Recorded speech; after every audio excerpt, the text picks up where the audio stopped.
Right, and keeping an eye on weather tonight, Cindy, this recent cold snap is having an impact on one of Florida's most beloved animals, the manatee. They're so cute.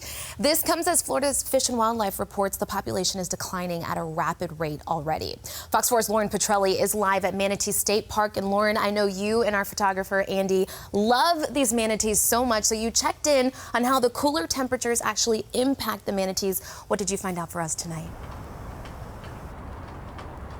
Yeah, you know, people just love to see the manatees, whether you are from out of town or you have grown up in Florida your entire life, Shari. I spoke to Tim Martell. He's a water expert and a water guide here in Southwest Florida. He says the past couple of days are a perfect example of that. And that's because as it gets a little colder out, the manatees work their way inland because they want the warmer waters. And that's exactly what we're seeing here tonight.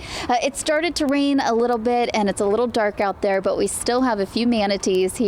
You can see them floating right on the surface of the water. We even had people out here, despite the rain, kind of hanging out and wanting to see the manatees. I spoke to one group that came all the way from Prague. Now, Tim also told me that manatees are very vulnerable to hypothermia, just like us as people.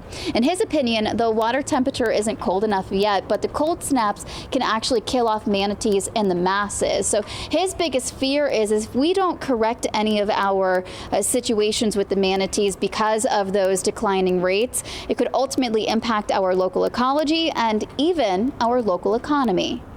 Manatees are pretty well adapted to deal with, short-term cold events. But if there's a sustained cold water event that happens, then, manatees can die not 1, 2, 5, 12 at a time, but manatees can die hundreds at a time, like we saw in 2010.